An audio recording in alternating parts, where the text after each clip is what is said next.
નમસ્કાર મિત્રો, અત્યારે હાલમાં મોટા સમાચાર સામે આવ્યા છે। ધારાસભ્ય ચૈતરભાઈ વસાવાને પોલીસ પ્રશાસન દ્વારા રોકવામાં આવ્યા હતા કેવડિયા જતા। જી હા મિત્રો, માત્ર ચૈતર વસાવાને જ નહીં પરંતુ તેમના પત્ની, આદિવાસી સમાજના આગેવાનો સાથે ઘણા દિગ્ગજ નેતાઓને રોકવામાં આવ્યા હતા કેવડિયા જતા પહેલા। જી હા મિત્રો, વાત કરવામાં આવે તો આજે કેવડિયાની અંદર શ્રદ્ધાંજલિ કાર્યક્રમ હતો। થોડા સમય પહેલા જે આદિવાસી સમાજના બે યુવકો સાથે દુઃખદ ઘટના બની હતી, તેને લઈને બંને યુવકોને શ્રદ્ધાંજલિ આપવા માટે શ્રદ્ધાંજલિ કાર્યક્રમમાં ચૈતર વસાવા, તેમના પત્ની અને અનેક જે આદિવાસી સમાજના આગેવાનો છે એ આજ રોજ જવાના હતા, પરંતુ તેમને નજર કેદ કરવામાં આવ્યા છે, પોલીસ દ્વારા અટકાવવામાં આવ્યા છે કેવડિયા જતા પહેલા।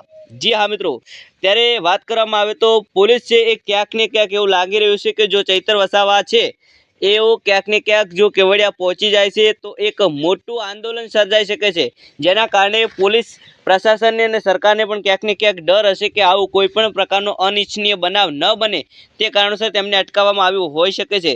જો કે ચૈતર વસાવા છે કહી રહ્યા છે કે અમે છે એ અમારા સમાજના સામાજિક કાર્યક્રમમાં પહોંચી રહ્યા છે, ત્યાં કોઈ પણ પ્રકારનું રાજકીય કાર્યક્રમ નથી, શ્રદ્ધાંજલિ કાર્યક્રમ છે અને શિસ્તબદ્ધ પ્રમાણે અમે હંમેશા રહ્યા છીએ। અમારા કોઈ પણ આંદોલનમાં અમે કોઈ પણ જાહેર મિલકત હોય કે ખાનગી મિલકત હોય કોઈને પણ નુકસાન પહોંચાડ્યું નથી, છતાં તેમની સાથે તાનાશાહી કરવામાં આવી રહી છે। તો સાથે સૌથી મોટા સમાચાર એક બીજી વાતને લઈને આવી રહ્યા છે કે ચૈતર વસાવાને તો કેવડિયા જતા અટકાવવામાં આવ્યા છે, તેમની સાથે જે લોકો હતા એમને પણ અટકાવવામાં આવ્યા છે।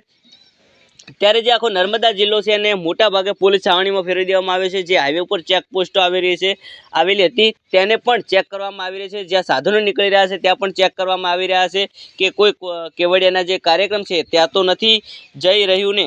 ત્યારે સૌથી મોટા સમાચાર તો એ વાતને લઈને આવી રહ્યા છે કે ચૈતર વસાવાને કેવડિયા જવા દેવામાં તો આવે નથી, પરંતુ દેડિયાપાડાની જ્યાં તેમની ઓફિસ આવેલી છે તેની બહાર જ રસ્તા ઉપર જ તેમણે બે ખુરશીઓ મૂકી હતી અને બંને યુવકોને શ્રદ્ધાંજલિ આપી હતી। જી હા મિત્રો, ખુરશીમાં બંને યુવકોના ફોટા મૂક્યા હતા, ત્યારબાદ તેમને ફૂલહાર કર્યા હતા, અગરબત્તી કરી હતી અને શ્રદ્ધાંજલિ આપી હતી। તેમની સાથે લોકો હતા એમને પણ આ બંને આદિવાસી યુવકોને શ્રદ્ધાંજલિ આપી હોવાના મોટા સમાચાર